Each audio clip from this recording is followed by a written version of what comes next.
네, 안녕하세요. 오늘은 2017년 1월 21일 토요일, 이제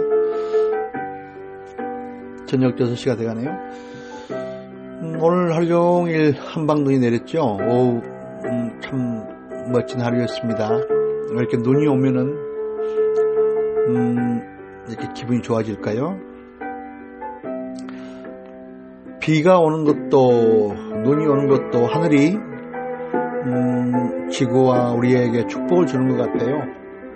그래서 신기한 현상이고, 물이 변해서 증발돼서 그렇게 소복소복 내리는데 보고 있으면은 마음도 따뜻해지고 행복해지는 것 같습니다. 오늘 저는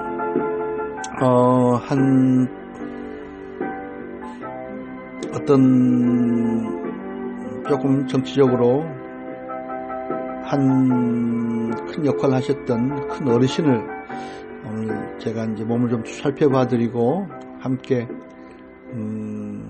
이렇게 많은 시간을 갖고 왔습니다. 그래서 좋은 이야기 많이 듣고 와서 뿌듯한 보람감을 느낍니다. 오늘 신앙성 교실이라는 책이 있습니다. 김성우 재능교육에서 출판사에 지으신데, 오늘은 신앙성에 대한 기본적인 걸 어떻게 해보면 좋겠다 생각하시는 분들을 위해서 한번 그 지침을 주는 글을 읽어볼까 합니다. 신앙성은 노래하는 것이다. 시는요, 본질적으로 음의 울림이며 인쇄된 시의 글자들은 소리와 무관한 기호일 뿐이다. 해겔이 말했네요. 시는 음악처럼 노래 불려줘야 하고 낭독으로 표현되어야 한다. 본래 시와 음악은 하나였대요. 시의 선율로 시를 따라다니는 음악이 차츰 시에서 독립해버렸대요. 시낭송은 자체가 노래이면서 음악의 노래보다 더 감동적일 수 있다고 합니다. 시낭송은 시의 아름다움에 노래의 아름다움이 겹치는 이중적인 아름다움의 표현이다. 시낭송의 시는 시곡의 가사보다 훨씬 범위가 넓고 깊이가 깊다. 소리가 있는 곳에 감동이 있대요. 감정을 소리로 내지 않으면 통달하지 못하고 소리를 문자화하지 않으면 행해지지 않으나 이 세 가지가 하나로 합해져야 시가 된다고 합니다. 시의 글자 속에는 소리가 들어있고 그 소리를 밖으로 내지 않으면 시의 감정이 전달될 수 없다는 말입니다.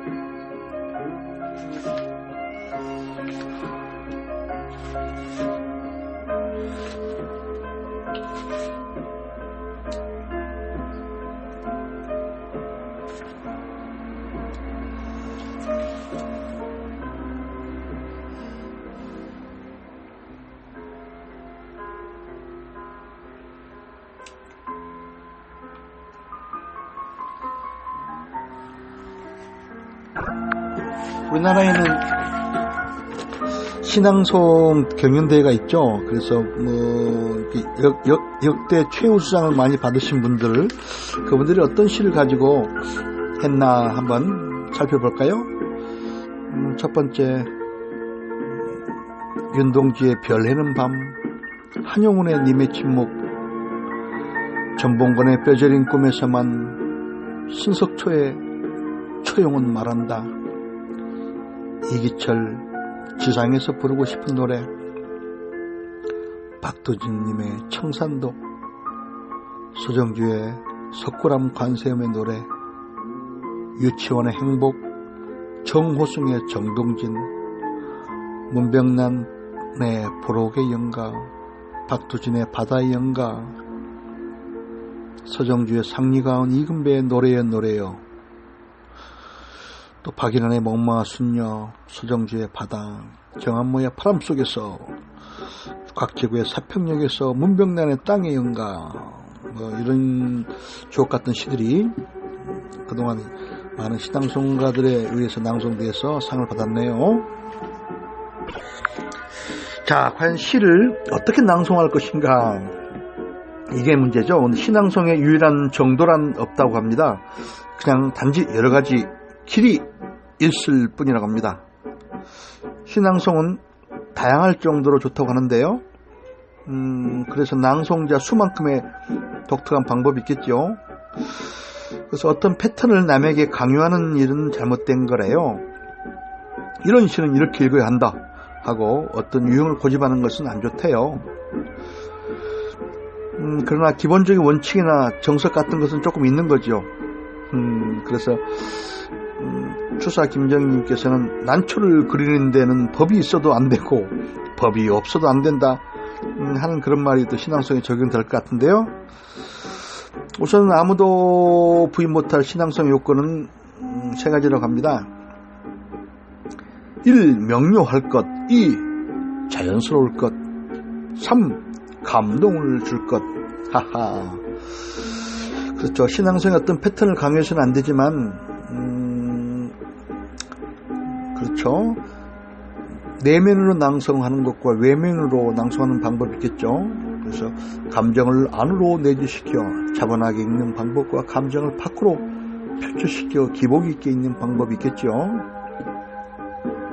일반적으로는 성우들의 낭송이 내면적이고 신앙송가들의 낭송이 외면적이겠죠.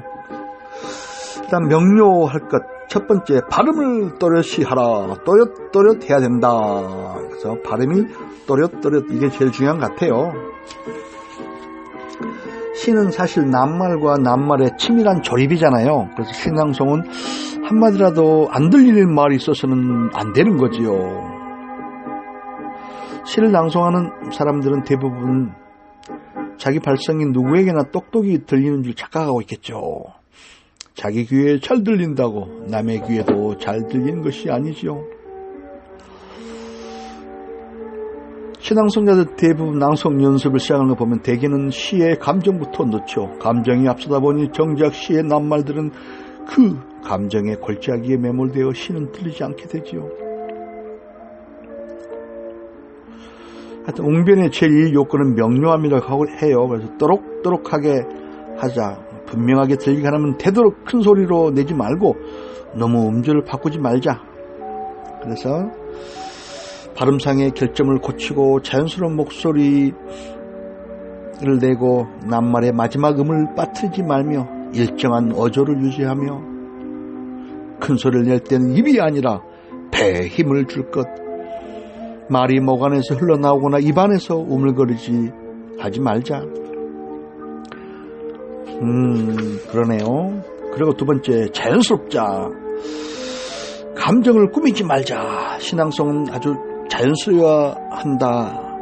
자연스럽게 낭송해야 하고 자연스럽게 들려야 한다. 칸트는 말했습니다. 예술은 자연처럼 보일 때 아름답다. 시 낭송도 예술이다. 신앙송을 듣는 사람들이 가장 거부감을 갖는 것이 신앙송의 부자연스러움이다. 가공된 음조가 어색하고 조작된 억양이 거슬리고 질질 늘어지는 어조가 듣기가 거북할 수가 있죠. 발성의 자연스러움은 사실은 여간은 훈련을 쌓아야 되잖아요. 그래서 남과 대화하듯이 말하는 것이 자연스러우면서 무대에서 배우가 연기를 배울 때처럼 조금 기본기를 갖춰서 하는 것도 좋을 것 같은 생각이 됩니다. 꾸미지 말자. 자연스러운 목소리가 아닌 만든 목소리로 거칠이를 하지 말자. 하하.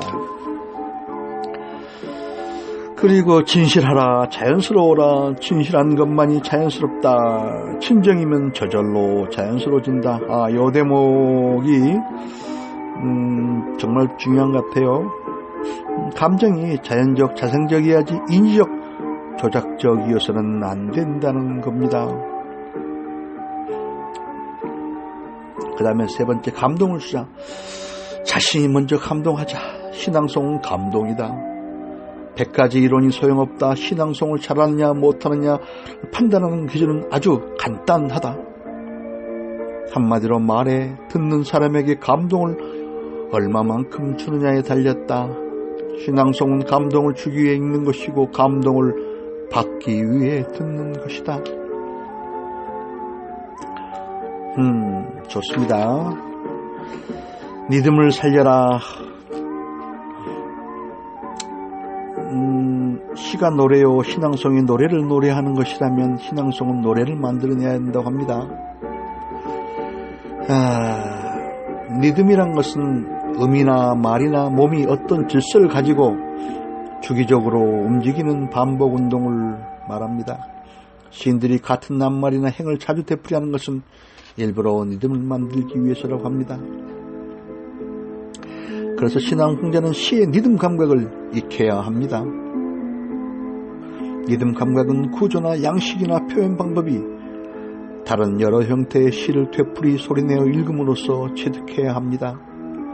그런 훈련을 통해 리듬 감각이 절로 몸에 익어야 하는 것이지요.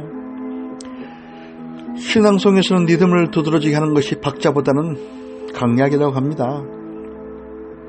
그래서 리듬이더라도 같은 리듬이 너무 되풀이되면 단조로워지니까 때로는 일부러 깰 줄도 알아야 합니다.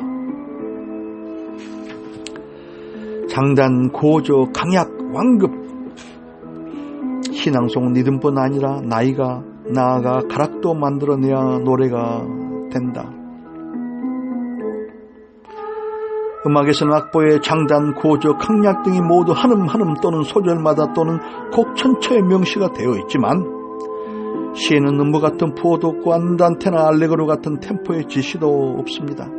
어느 식을 높게 또는 낮게 강하게 또는 약하게 읽고 어느 시행을 천천히 또는 빨리 읽을 감에 악센트를 주고 시 전체에 기복과 변화를 준 것인가는 전적으로 낭송자의 재량에 달려 있습니다.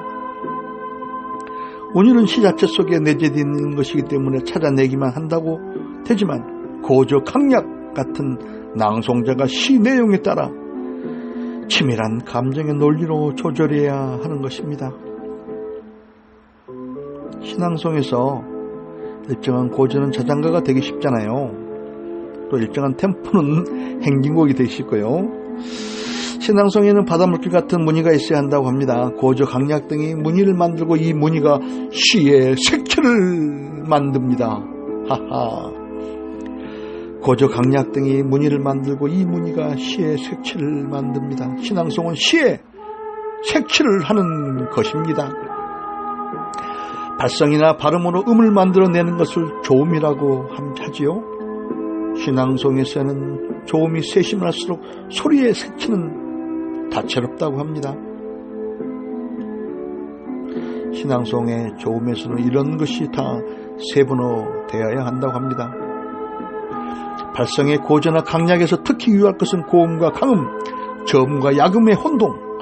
고음이라고 고함만 질러서는 안 되고 저음에서 소리를 삼키거나 소리가 침몰해서도 안 됩니다. 높은 음에도 약한 음이 있고 낮은 음에도 강한 음이 있습니다. 대개의 경우 낭송자들의 나직한 소리는 가늘어져 잘 들리지도 않더라고요. 호흡 조절, 신앙송의 음조는 사실 호흡에 달려있잖아요.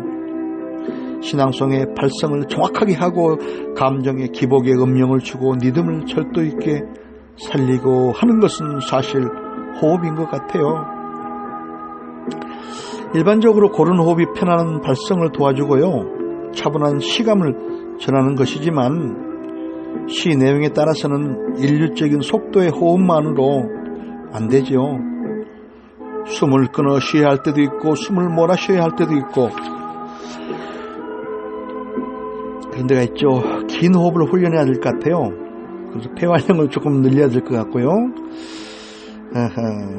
또 연음, 여음, 뭐 함음, 토음, 아이고 이런 것도 연습해야 되는데 이건 좀 전문가 속에 들어가죠. 그래서 신앙송도 사실 연기잖아요. 어느 만큼의 기교도 조금 필요하죠. 여러 가지 발성 형태의 이 조작은 이 기교를 좀 도와주겠죠. 그 중에 하나가 이제 연음이겠죠. 대개 시구와 시구 사이, 시행과 시행 사이를 똑똑 끊어 있잖아요. 그런데 때에 따라서는 연음으로 연결해 읽을 줄도 알아야 하죠. 연음은 앞낱말의 마지막 음을 길게 뽑아 그 음을 입 안에 가진 척 뒤의 낱말과 연결해야 되는 거죠. 아이고 또 말이 길어지네요. 자, 시라고 해서 무턱대고 아무 시나 천천히 읽을 일은 또 아니더라고요. 일반적으로 시를 천천히 읽는 이유는 첫째, 시어를 정확하게 전달하기 위해서고, 둘째는 시의 리듬감을 충분히 살리기 위해서잖아요. 근데 신앙성이 익숙하지 않은 사람은 그럴 수밖에 없지요. 시를 전문적으로 낭송하는 사람이라도 낭송을 연습하기 시작할 때는 시어 하나하나를 분명하게 발음하고 시어와 시구와 시행의 사이를 확실하게 띄어가면서 아주 천천히 읽는 것이 사실 좋죠. 그것이 어느 정도 숙달이 되고 척도를 내고, 그래서 입과 턱의 움직임을 완전히 자동화시키고 나면 아무리 빠른 템포라도 시어나 리듬의 전달이 분명해지게 되겠죠. 시를 늘어지게 낭송하기만 하면은 대체적으로 시의 생기가 떨어지고 박력이 없고 느슨해지죠. 그리고 너무 신앙성 의식하는 것 같아 부자연스러워지더라고요. 그래서 부자연스러운 신앙성은 무엇보다도 먼저 늘어지는 것이더라고요. 하하하. 또 낱말에 정감을 묻혀야 될 것 같아요. 시어의 낱말은 시집 속에 있을 때는 뜻으로 남아있지만 이것을 소리로 내면 낱말마다 울림이 있고 그 울림에 따르는 색감과 향기가 있고, 시낭송은 이 울림의 교황악이라고 합니다. 낱말마다 울림이 있고 그 울림에 따르는 색감과 향기가 있고, 시낭송은 이 울림의 교향악이다. 낱말마다 정감을 살리면서 읽으면 전체적으로서는 자연히 은밀한 고조, 강약 같은 감정의 무늬가 생기고, 그래서 낭송은 단조롭지 않으면서 생채가 난다고 합니다. 신앙송가의 큰 자질 중에 하나는요, 바로 시어에 꽃가루를 묻히듯 정감을 묻히는 일입니다. 그리고 신앙송을 잘하기 위해서는 몸으로 읽어라. 신앙송은 입으로만 읽어서는 안 된다. 온몸으로 읽어야 한다. 시를 외워서 암송하는 것은 그 시를 온몸에 녹이기 위한 것이고, 그렇다면 실제로 암송으로 읊을 때는 몸에 녹아있는 시가 표출되어야 한다. 그 표출은 입으로만 되지 않고 몸이 따라야 하는 것이다. 몸으로 읽는 목소리와 입으로 읽는 목소리는 전혀 다르더라고요. 남들 그 신앙송 할 때 보면은요, 목소리로만 하시는 분들은 좀 듣기가 좀 쉽지 않더라고요. 그래서 훌륭한 신앙송가에 보면요, 낭송자가 몸을 움직이지 않고 가만히 서 있어도 천신에서 시액이 나무의 수액처럼 흘러나오는 듯한 몸부림이 느껴지더라고요. 그럴 때 우리들은 그 감동이 귀끝에만 전해지는 것이 아니라 온몸에 전해지더라고요. 그래서 낭송자는 시흥에 전류에 온몸이 감전되듯 해야 하고, 어떤 격정에는 온몸에 전율이 흘러야 한다고 합니다. 시를 온몸으로 읽자면 입추의 발성기관만 흘려서는 안 되고 몸 전체가 길들여져야 있어야 합니다. 그래서 보통 때 낭송하기 전에 체조 같은 거로 몸의 긴장도 풀어주고요. 또 그래서 아름다운 미성으로만 시를 읽으면 그 낭송이 생기가 없게 되겠죠. 그런 목소리에 알맞은 정치의 시가 있긴 하겠지만 모든 시가 그런 목소리에 동조하는 것은 또 아니더라고요. 몸으로 읽어야 자신감이 생긴다. 자신감이 있는 낭송이라야 신뢰가 간다. 낭송을 위한 낭송을 하지 마라. 신앙송은 어쩔 때는 처음 시작할 땐 격정적으로 읽어야 하는 또 시가 또 있더라고요. 개성있게 낭송하자. 음조나 어조가 대부분 신앙송가들이 엇비슷해서 좀 천편일률적이라는 느낌을 줄 때가 많죠. 이것이 지금까지 신앙송 어깨에 조금 지적되고 있겠죠, 내용이. 그러나 이런 고정관념을 버리고 신앙송의 틀을 깨서 어떤 격식이나 패턴이 있다는 생각부터 없앱시다. 신은 얼마든지 전혀 다르게 읽을 수 있는 것이고 그럴수록 좋다고 생각합니다. 개성적으로 읽자. 그렇다면 그 시에 대한 자신의 느낌이 개성적이지 않으면 안 된다. 같은 시라도 고저 강약의 남과 같은 다르고 리듬이 남의 장단을 따라가서는 안 되겠죠. 시를 자기 나름으로 분석하여 자기 나름의 감정을 실어야 합니다. 자기만의 감성의 낭송이 아니고서는 호소력을 기대할 수 없겠지요. 그리고 심각하게 읽지 말자. 표정도 언어고 신앙송자의 표정도 시의 표정이고 표정이 언어라고 하지 않습니까?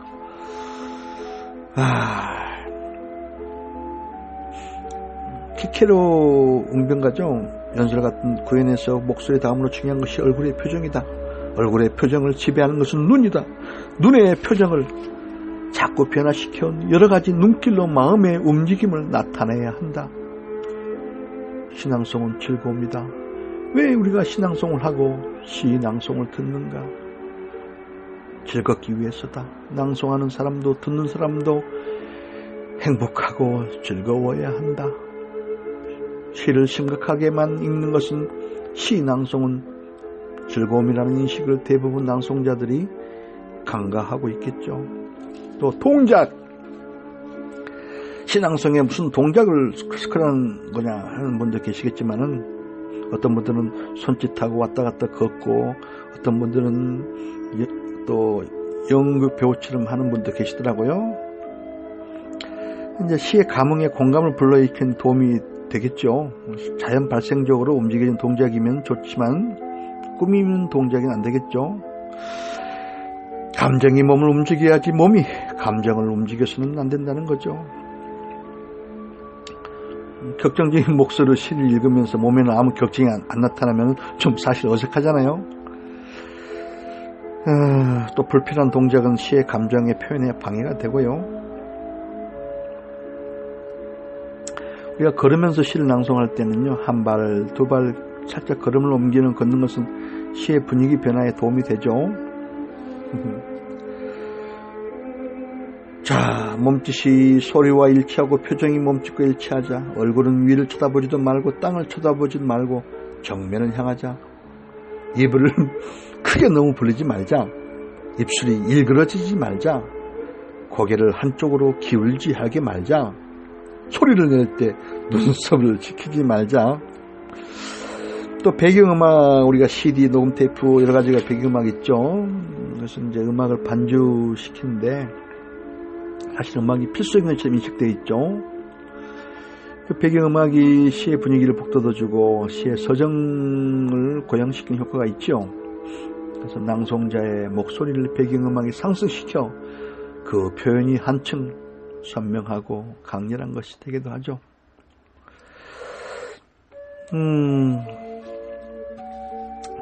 자, 그래서 저는 이제 그렇습니다. 저는 저 같은 목소리, 저같이 평범한 사람이 신앙송을 한다는 게 사실은 조금 어색하고 우습죠.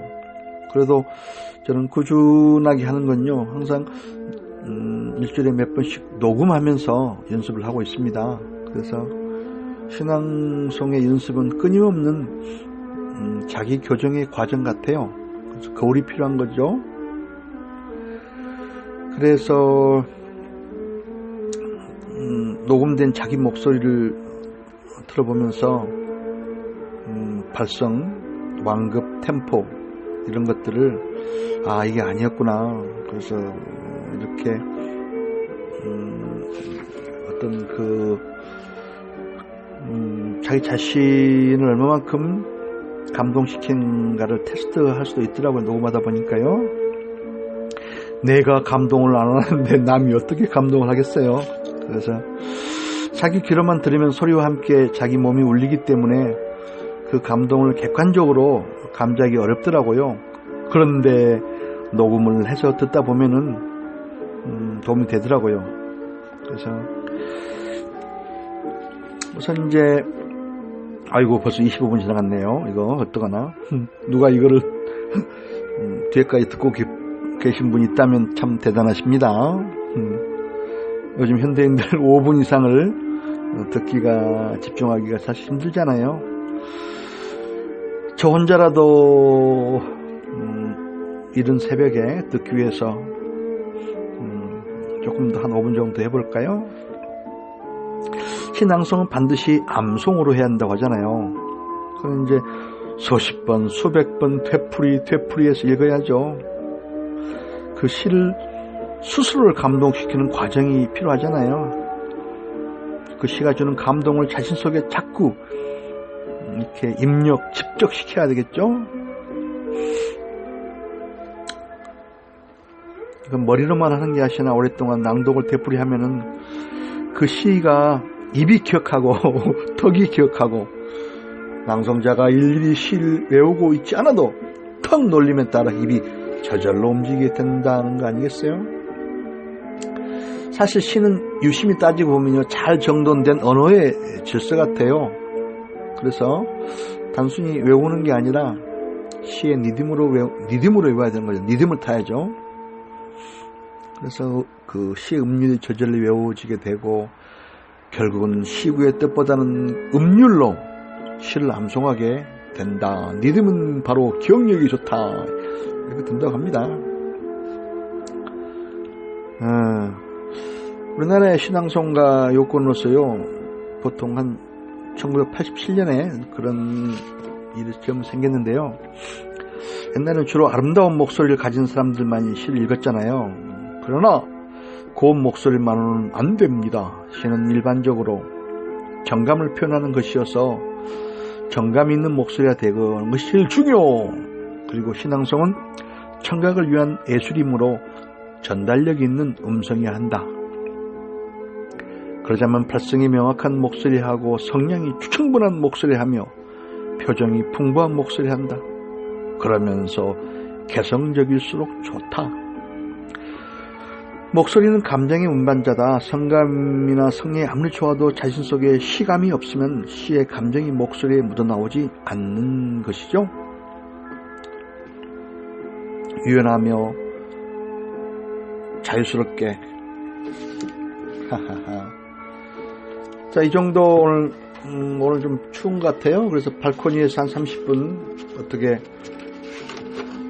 뭘 좀 했더니 손과 입과 몸이 다 얼었네요. 오늘 2017년 1월 20일 토요일 한방눈이 소복소복 내렸던 아름다운 날이었습니다. 자, 여러분들도